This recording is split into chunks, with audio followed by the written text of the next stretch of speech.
No, I don't think so. I don't think so. There was never any incident like that. But I'm not sure. Not that I am not a truthful person, but at present I cannot recall. This much I can say, that it was not a lie, but I tried to steal something from Baba's room. There was one incident that way. You see. Oh, that sounds nice. Oh, you want to hear that? Well, you see, when Baba would be resting and sleeping, as a man snores, the God-man also snored, and much more. But at the same time, Baba's snoring and deep sleep was quite different. It was the God-man's deep sleep. It was the awake deep sleep, you see. And there are many instances when we got experiences of his awake deep sleep state. One of the incidents is this, that once Arnavas, Nariman's wife, was ordered by Baba to take an analgesic, that is an aspirin, you see, for her headache. And she was ordered to take it before going to bed in the night. She forgot to take the medicine from the chest, and the chest was in Baba's sleeping room, in her house. Baba was a guest in her house in Bombay. So just when she was about to go to bed, she remembered the order, and she couldn't break the order. So she reported the matter, you see. She was very much worried, and she felt that it is best now that something be done, you see. And it was so late that the chemist shops were all closed. So I promised her to get the pill, you see, stealthily from Baba's bedroom. Bhau was on watch near Baba at the time. I came to the door. I heard Baba's deep snoring, you see, and I dared myself to enter the room. Silently I entered, you see, without making a noise, opened the door, entered, opened the chest, got the medicine out of it, and while doing it, you see, I was successful thus far, and my mind, you see, was overjoyed, thinking slyly that, well, Eruch can commit a theft in God-man's own room, you see. And then I took the pill out of the bottle and got out of the room very softly. And just when I stepped out of the room, I told Arnavas that I was about to tell Arnavas that, well, I succeeded in this theft. Just then Baba clapped, you see, and asked Bhau as to who had entered the room. And Bhau must have reported that it was Eruch who was there. So Baba called me and asked me what was the reason why I had entered the room. So I just reported that it was in obedience to your order to Arnavas that I had to come and take the pill. He says, go back and don't disturb. So that's how, you see, this fault was committed by me. And I felt so proud that I could do that, but he caught me just at the 12th hour, so to say. Any more things to be said? Or this is now to just greet my brothers and sisters in the United States of America and in all parts of the world. I salute them, you see, for their love for Avatar Meher Baba, our beloved God-man. We are so proud of their love, of their service in his cause. We feel overwhelmed when we hear the stories of their work in his cause. I bow down to their love. Jai Baba to you all. Jai Baba. Jai Baba. Jai Baba.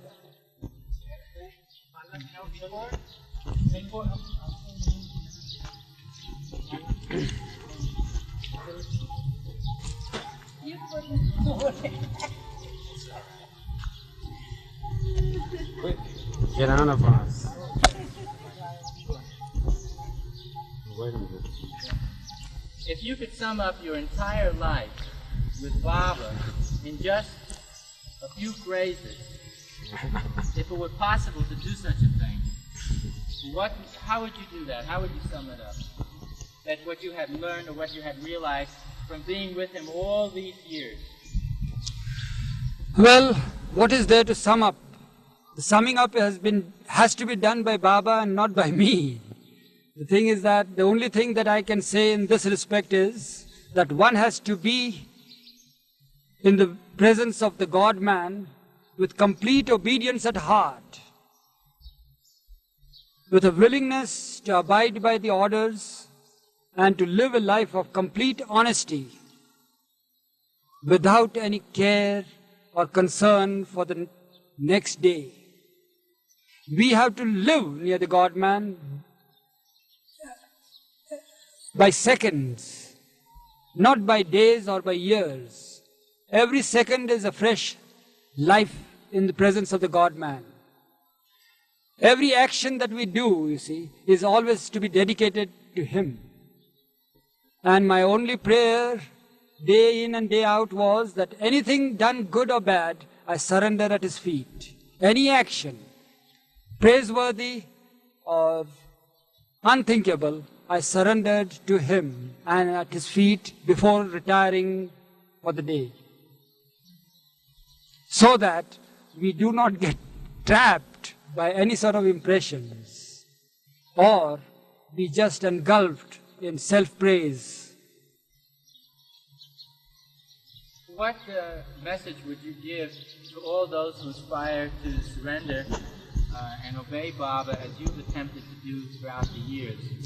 Well, I am not a person to give any messages, but then you asked me for a message to the people who would aspire to obey Baba and surrender to Him as I have attempted.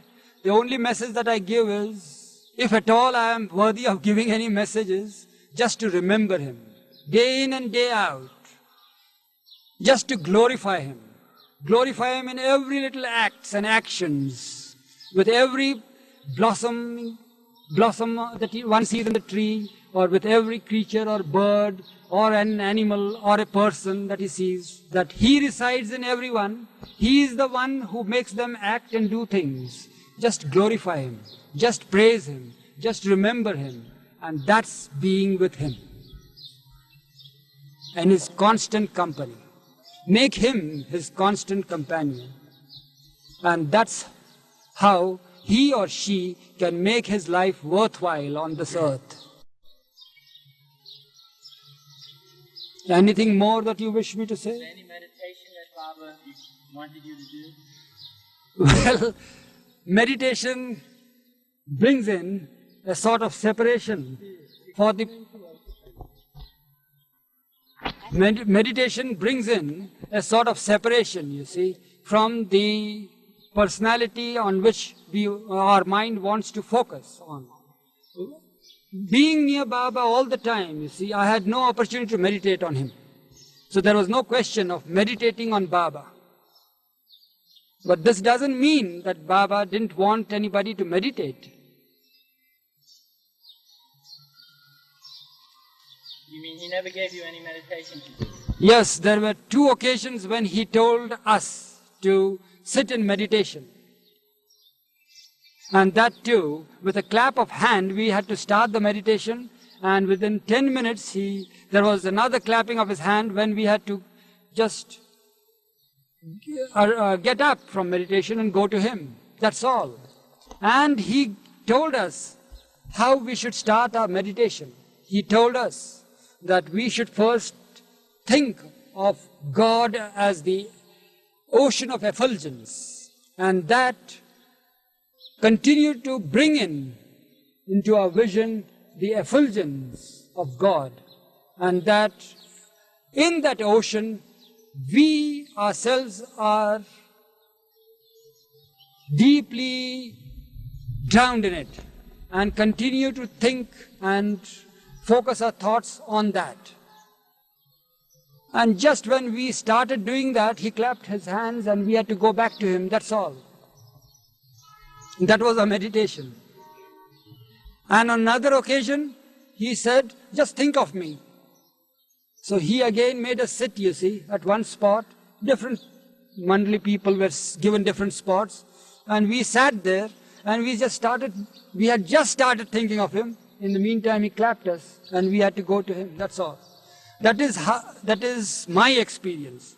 There are others who sit in meditation for hours together, you see, they meditate on Baba. That's their experience. There is Kekobad who just continues to repeat his name and meditates on him. That's his experience.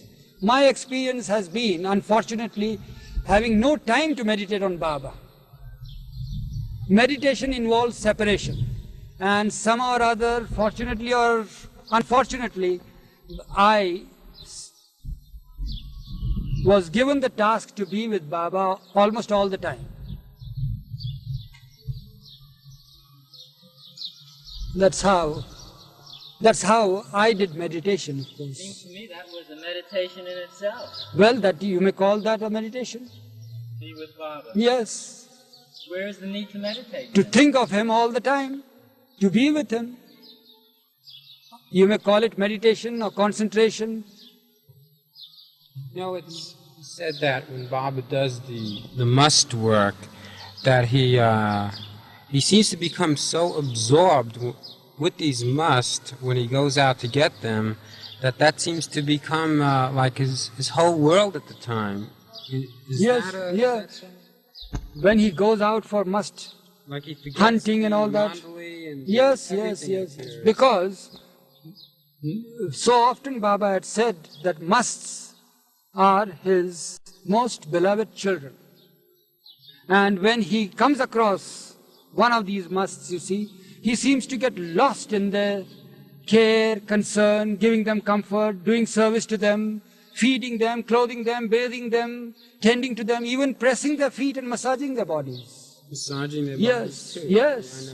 Yes. That's how he did it. And he would completely ignore the Mandali when he is with the must, you see. He used to get lost in giving them all sorts of comforts. Sometimes I understand that these must would give Baba like bread that was very moldy to eat, and he would eat it, whatever. He would eat anything that they offered, you see. Not only that, but once there was an incident when a must removed all his dirty clothes and offered them to Baba and asked for Baba's clothes, you see. And he did that. Baba gave him his own clothes, and Baba put on the dirty clothes of the must, you see. He would go to any extent to please and make his beloved child happy as much as he can. Well, my name is of course Eruch. You want my name, full name? My name is Eruch Jessawala. And what do you want me to say now? You want to speak about Mananash? We just spoke about that? Right. The things that Baba said about his Mananash. Well, Baba said... And the things you witnessed about it too. That I may be able to say, because what Baba has said, you see, it has appeared in the circulars and it's in print. So, well, whatever I witnessed, I may be able to account for it. Yes. So we started our Manana's phase, you see, as Baba said. It was one of the phases in the new life. And it started at Hyderabad. Prior to that, Baba asked us to make preparations for Mananash work. By the way, do you know what Mananash means? Manonash means the annihilation of the mind. Man, O Nash. Man means mind, Nash means annihilation of the mind. So he asked us to find out a cave in Hyderabad, because Baba was stationed at Hyderabad at the time. And Pendu and I were in search of a good cave, and with the help of an agent, so to say, another lover of Baba there, local lover, we found the cave. And we showed it to Baba. It was on a hill, and the hill was absolutely bald, as I called it, because not a blade of grass was there.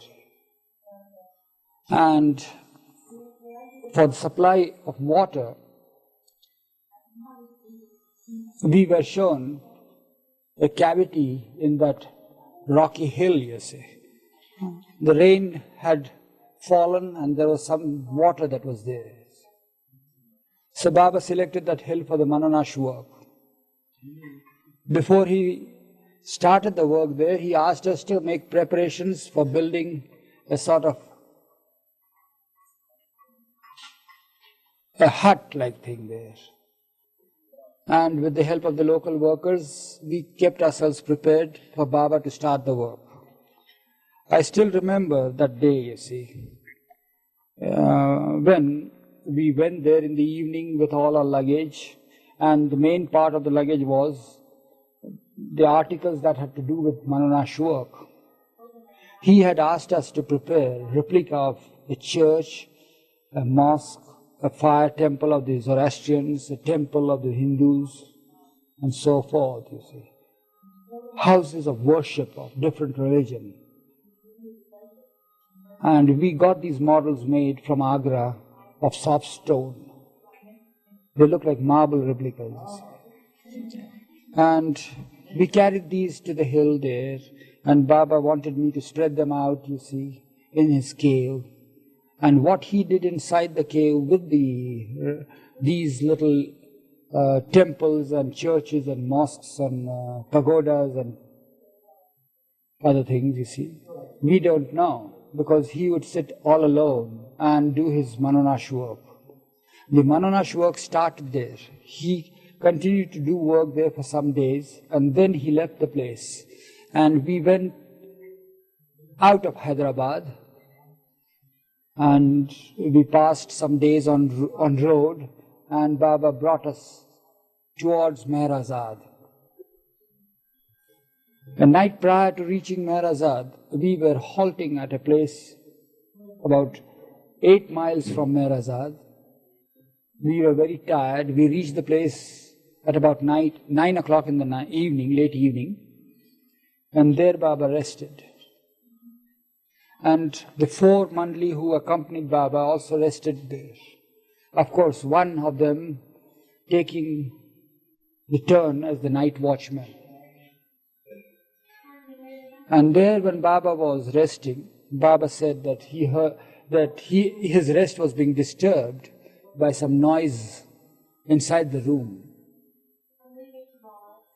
And, well, I tried to find out the cause of the noise, and the noise was a nesting bird there, a dove that was nesting there inside the room.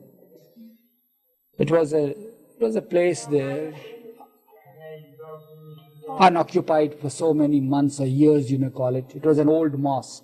It's called the Imampur Mosque, where Baba rested in one of the rooms there. And, well, the birds are bound to nest over there, and there are so many other things that are nesting over there, you see. But the bird seemed to flap its wings, and that disturbed Baba. So Baba asked me to throw the bird out, you see, of the room.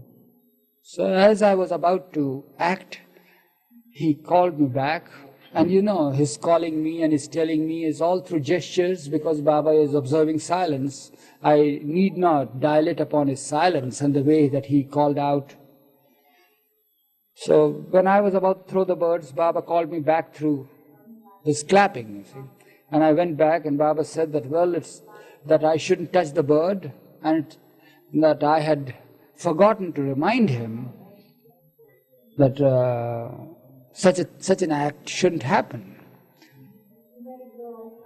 It's a long story, brother, as to what he meant by such an act, and that I should remind him, the God-man.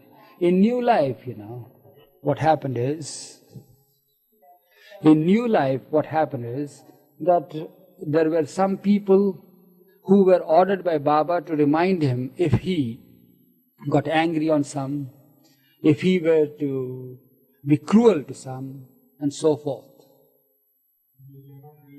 In New Life, he was our companion, and those who followed him in New Life were his companions. Our belief in him as the God-man was within our hearts. We had never to express our belief, but we had to take him as a companion, and he took us as his companions, and he never referred to us as his disciples or did anything or acted as if he were the God-man. So that's how in New Life we had to remind him of certain acts that he might do, like expressing cruelty or anger. So this sort of act of his, asking me to throw the nesting bird out of the room just because he was disturbed, was a cruel act. And Baba said that I had made a slip, And it was good that he thought of it, and it was prevented at the 11th, or at the last moment, you may call it, the 11th hour as we call it sometimes. So then Baba went back to rest and told me to tell us, to remind him about it the next morning. Well, early morning, Baba got up as usual, got out of his room, and we helped him to wash his face and all that as usual. And then he called the rest of the companions, you see, Pendu, Gustaji, and Baidul, the three. And they were by Baba's side, and then Baba ordered me to narrate what had happened overnight, the night before. So I told them the stories, and Baba then all of a sudden said that this ought not to have happened. Luckily it hasn't happened, fortunately. Otherwise it would have been a great blow to his new life. So in order to forget the episode, in order to rectify it, he commanded us to hit him with our slippers, with our chappals as we call them. He wanted us to slap him with our chappals. Well, we were duty bound to obey him in new life as his companions, and we did so. Then he told us that it would be a complete act if we were to spit on him for his expressing anger and disturbance and cruelty. So we did that too. So for a slip of one of the companions, that is myself, Baba had to undergo this humiliation at our hands. It was not a pleasant thing for us to do. It was most painful. It was distressing. But we obeyed him. Baba gave so much stress to obedience that nothing came in the way of his companions or his disciples. When he commanded a certain thing, his disciples, whether they be his disciples in old life or whether they be his companions in new life, they had to carry out the command. And they did so willingly, just for the sake of their love for the God-man. Soon after that, we started and ended our journey in new life right on the top of the hill at Meher. The hill is there. This morning we had been with the Australian group, and it reminded me of Baba going right across the countryside, leaving the road, and the four of us followed Baba up the hill. We went there and stayed there for some days. And then all of a sudden Baba expressed his desire that his work on the hill is now completed. And he wanted to complete the phase of Manonash right at Meher.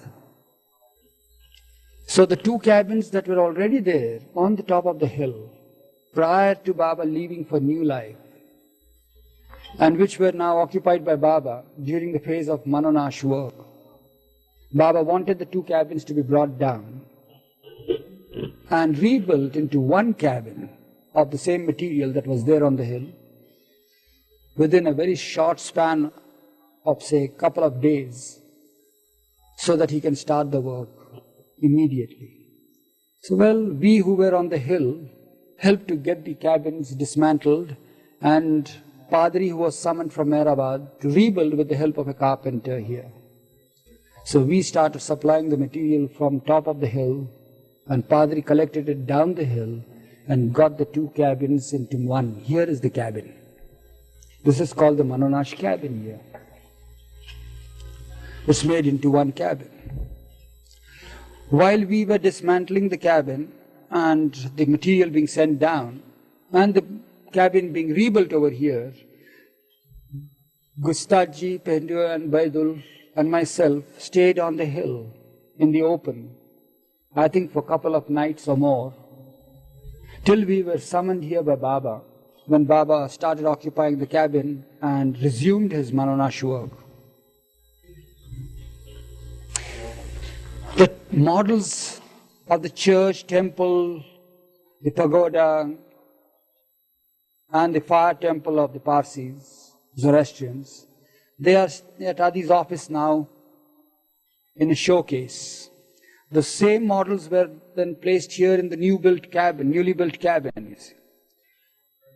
And Baba would ask me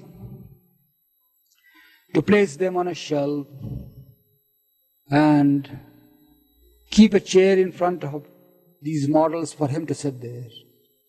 And when he was ready to start the work, he told me to leave the room, and he shut the cabin and stayed inside. Nobody knows what he did there. It went on for some days, this work. Of course, not that he locked himself for so many days. He worked for a couple of hours. He worked for sometimes 4 hours at a stretch.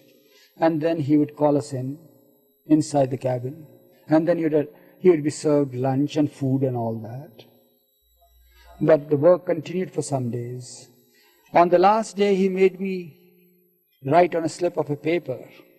I do not remember the exact words, but I still remember the gist of it. Because the paper was taken away by Baba eventually, the same night. In the afternoon, he made me write this. The gist of it is that all the rites, rituals and ceremonies of all the religions of the world are hereby set to fire, you see, and done away with. Well, I didn't know what he meant. Then later on in the evening, he asked me to have a pit dug here, just behind the cabin, to light a fire there, which we call dhuni fire. So when the pit was ready, when it was after sunset, Baba and the 4 Manonash companions, and I think Padri was also there, and 1 or 2 more, I don't remember. Baba set fire to the dhuni. He lighted the fire, and then he made us pray, a prayer that he dictated. And I think it is published in one of the circulars. If you go through them, you'll find them. And then he made me read out that which he made me write on the slip of paper, which he carried in his pocket. He took it out from his pocket and made me read it. And I read it out. And then he just put the whole slip of paper in the dhuni fire. And then when the fire burnt out, he told us the next day to bring some empty tins, cans, and he collected the ashes from the dhuni, packed them very well there, and said that this dhuni ash is not to be used by anybody in the world. It's to be just kept. That's all. And that marked the end of the Manonash period. Soon after that, Baba started his preparations to go to the West in 1952. In 1952, Baba went to the West, and before going to the West, he told us that the next phase of his complicated free life would begin. And you know what happened then, of course. When he went to the West, to the States, United States of America, he met with the accident right in the heart of the continent. And there, the complicated free life began. That's the end of the Manonash period, boy.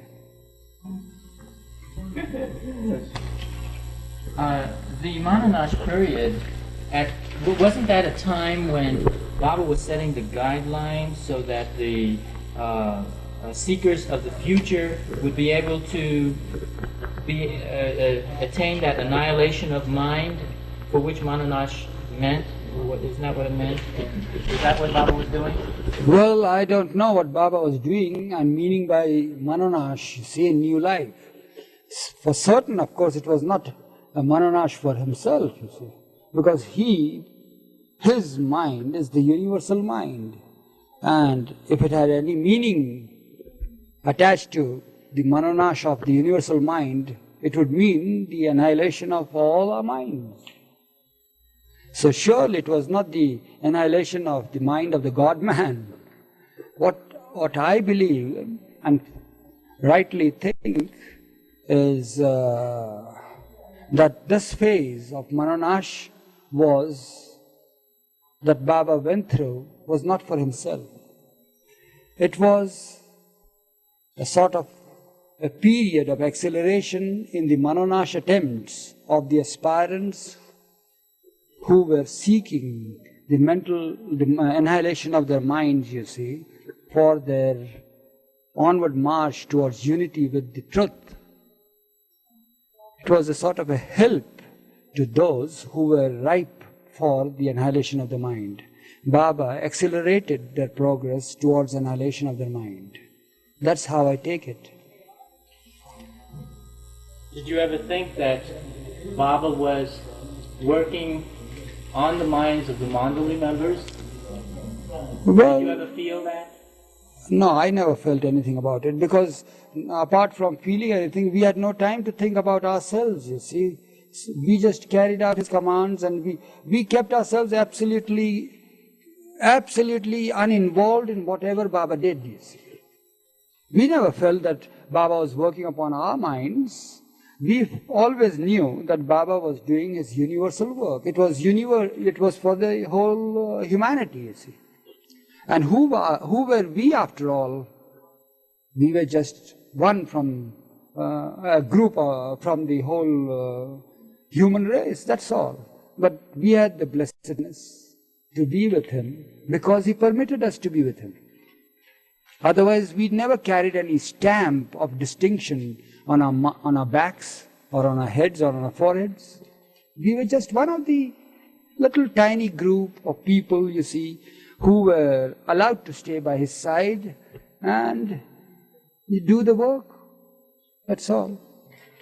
What about the time when Baba had the animal ashram, the ashram of animals, all the different types of animals? Could you tell us what he did during that time? Well, all what we could gather from the way that Baba was with the animals was that he was fond of these animals, you see, and he liked to keep these pets, you see, in the ashram, and apportion duties to different inmates there. Baba had kept pigs and monkeys and rabbits and dogs and donkeys and cows and calves and water buffaloes and milk buffaloes and a camel and different types of horses and all that. It's not just for the sake of pastime or anything of the sort. We knew that. We also knew that he was fond of animals, as much fond of animals as he was fond of children and human beings and any other creatures and the plants and everything. But then what happened was that very rarely we could just sense as if that, well, by having these animals, Baba wanted us to serve them. And by serving them, Baba gave us another opportunity, another venue for obeying his orders, and we did that. And the peculiarity of the whole thing is that when he kept all these animals, and when the feeding time approached, you see, they were fed with real good stuff, by the way. Not that the Mandali was made to starve, but at least the Mandali would want to share with their fodder, you see. Just as he kept the monkeys, you see, when the monkeys were there, they were given. So when the monkeys were fed prunes and dried fruits, you see, Mandali also was supplied with good food by Baba and all that. But, well, they were not given dried fruits or prunes. The pigs were given the best of fruits, you see, to eat, and the cows cows and the calves and all were very well looked after. The peacock was given good diet too, I remember. So sometimes we used to remark how blessed these animals and these creatures were in God's darbar, as we call it. Darbar means court. That they were having such good treatment, how blessed they were. And how blessed we were to be given the opportunity to serve Baba and these creatures of his. So that's how it was. You know, of course there were certain pets, you see, like that Chum, the first dog that Baba had there at Meherabad. Then later on at Meherazad there were Peter and that Bhuti dog and Mastan. They were great chums of Baba too. Did the animals, did Baba ever say anything about the work that he was doing with these animals? No, he never said anything about the work that he did, but he never used to express anything about what he did and for what he did. He never did. He never told us anything about that, you see. He just, from all outward appearances, it appeared as if here is a man, you see, a perfect man having real love for the dumb creatures. I know that Baba often spoke that there was inner significance about his work. But how are we to know about his inner significance, you see? All that we used to come to know was that it reflected, you see, sometimes through the news that we heard from the newspapers being read by some people who came from different parts of India and told us about certain events that took place. And casually, you see, a thought would pass across our minds. Well, oh, is that so? So it was on a sort of a universal scale that such a thing happened, just at the time when Baba was deeply engrossed in his universal work or something like that. That's all. How were you able to match up the events in the papers to Baba's apparent outer work? Well, sometimes he would start, you see, all of a sudden he would say that, well, we had to find out a certain number of needy people, you see. And he wanted to, distribute food grains to them, you see. And very soon, you see, we would find that a place was just devastating because of famine conditions. Mm-hmm. So, something to do with that. Then he himself had once told us, you see, about the war, the Second World War, you see, that the Second World War was because of his universal work. You see, it was, no doubt, it was an undesirable thing, but yet it was absolutely necessary. Did he ever speak about a Third World War? Yes, he has spoken of it, that there will be a great world war after this. Because while the war was going on, you see, the Second World War, he says that there will be no victor nor vanquished, for it will have to be continued in the great world war that is to come after this war ended. Well, so many years have passed by and we do not know, but every time we feel that we are on the verge, you see, of another world war, and every time some or other, you see, it's being put off. At the East-West gathering, when Baba brought the East and the West together, you were interpreting many of Baba's words. Can you tell us, how it felt from your point of view to be the interpreter of Baba in front of all of the thousands of his lovers? Never once any thought came across making me feel how I felt about it all. You see, because if I were to feel anything at the time while I'm interpreting, I won't be interpreting it properly. Because the most important thing that was necessary for an interpreter of Baba's gestures, or even while reading his board, was absolute one-pointed attention on interpretations. Means figuring it out, his gestures and so forth. If I have any stray thoughts or anything of the sort, you see, it will go very difficult for me to interpret his gestures. One-pointed attention was absolutely necessary.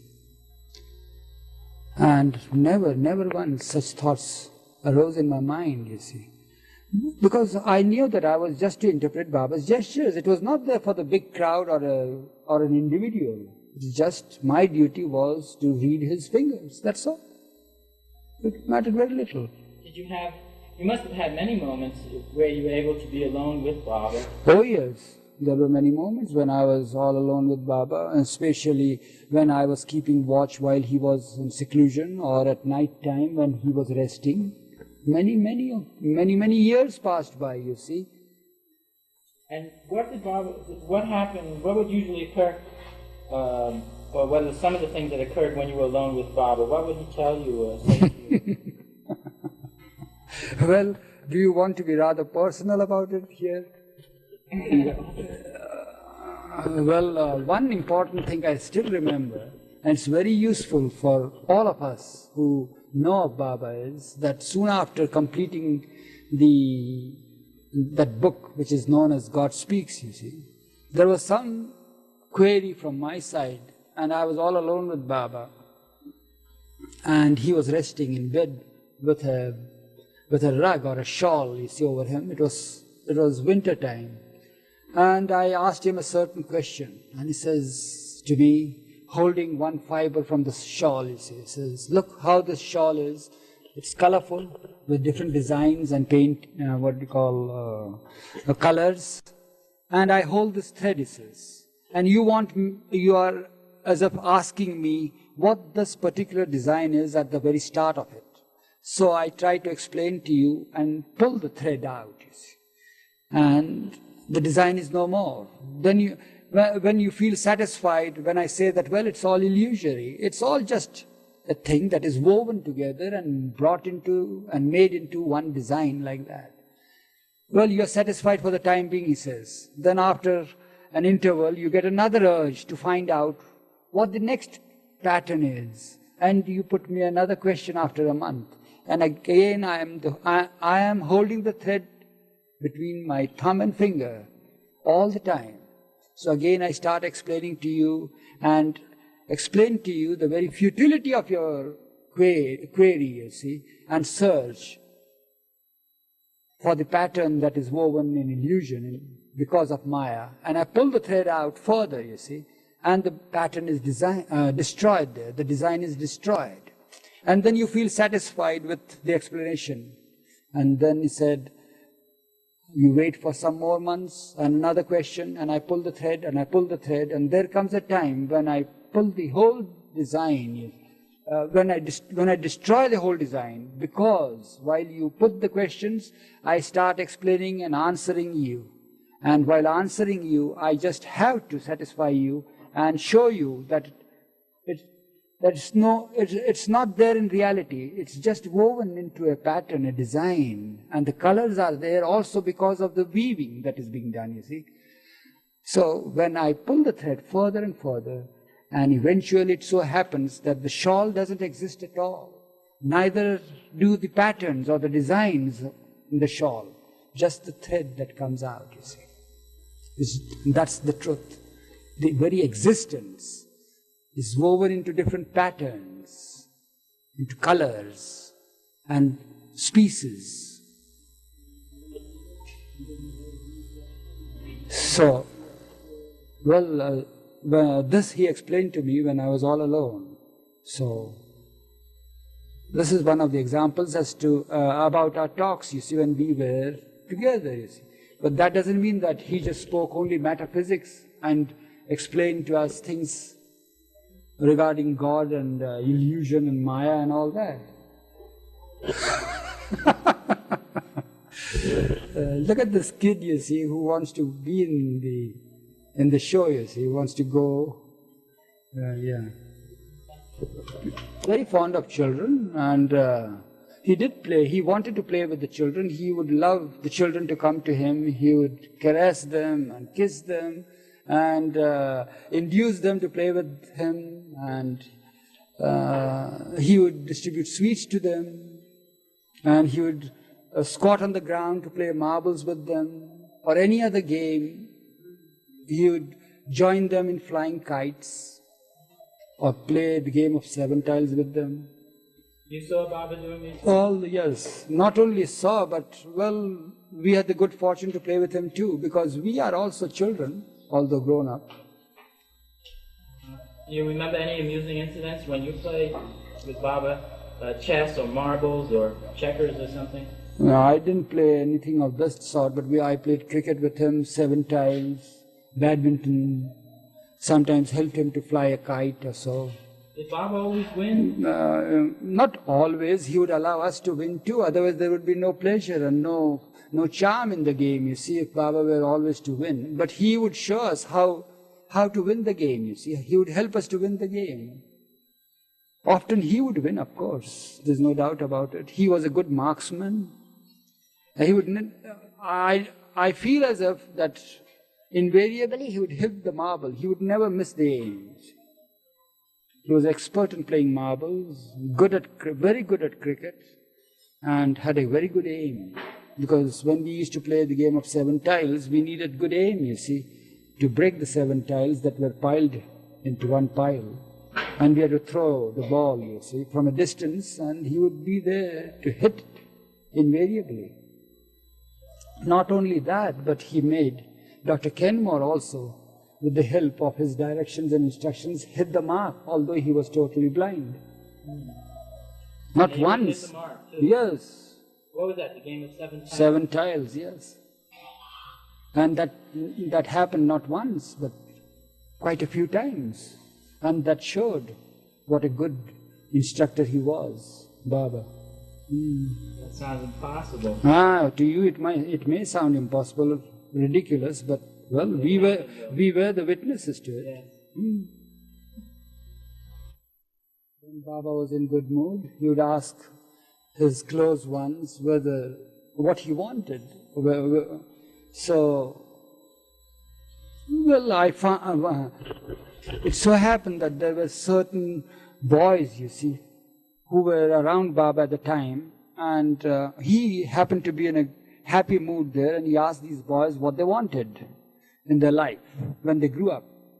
So somebody said that, well, he wanted to own a horse carriage, which we call a tonga over here. And another man said that he would like to open a shop, you see, and do business. And somebody else, you see, said that he would like to serve him all the time, you see. So Baba was in such a happy mood at the time, you see, he granted their boons. And after years, what we found was the man who wanted to own a tonga was the owner of a tonga, and he earned his livelihood by having a tonga and driving it. And another one who had asked for good business owned a shop, you see, and he did good business when he grew up. And the third one, who wanted to serve him all the time, continued to serve him and died in his service. What about those who asked to go? And for the Mandali, once he asked, I remember, he asked the Mandali about what each one would want, you see. So somebody said, of course, that he would want to have God realization. Somebody said that he would want to have an opportunity to be with him all the time. Whenever he reincarnated, he should reincarnate at the time when the God-man was on earth. And somebody said that all that he wanted was to serve him. And somebody said that he wanted absolutely nothing. And then Baba would interject, well, wanting nothing is also wanting something. So, to each one he would give such an opportunity, you see, to ventilate his feelings. After all this was asked and answered, Baba helped us, you see. by saying that, well, if ever you are asked to ask for a boon from the God-man, remember to ask him for desirelessness. Once you have the boon of desirelessness, you have everything. Because when somebody has everything and possesses everything, he cannot have any desire for anything. You follow? So ask for the boon of desirelessness, and you have everything with that boon. That's all.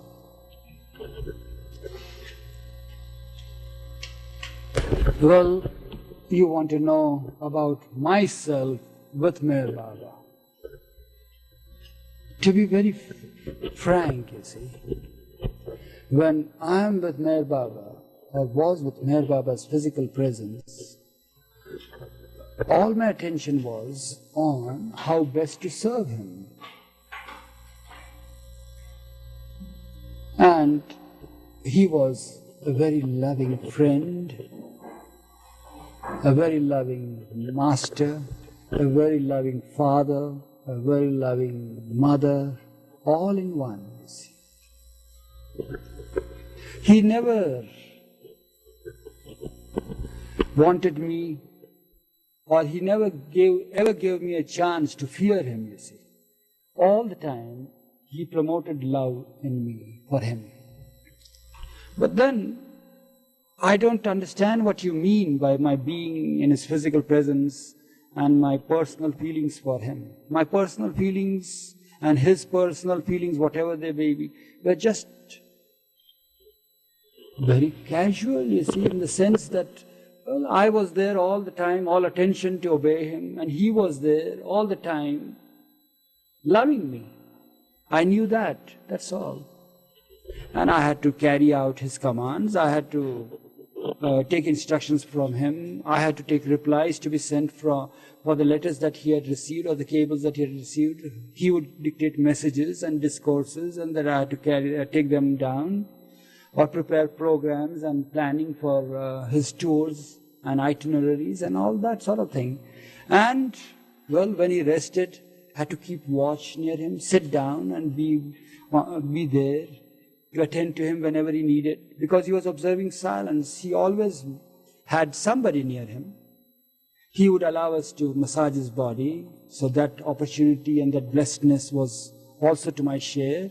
I massaged his body, I pressed his feet and legs and his hands, and shampooed his hair and then head, and gave him bath, and then shaved his beard. Yes, and combed his hair, and braided his hair, and trimmed his mustache. What else, you see? Anointed his body, you see.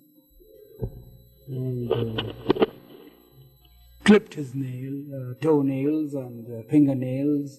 And these are the personal things that we had to attend to.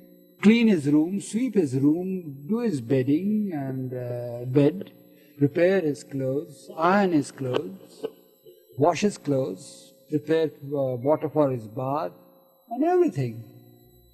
Everything that was necessary for a wearer to do. Yeah. Same time, I had to be alert, you see, to interpret his gestures and anything and everything in the world that he would want us to do, you see, that's all. We had to be very prepared and ready for it, and I was ready for it too.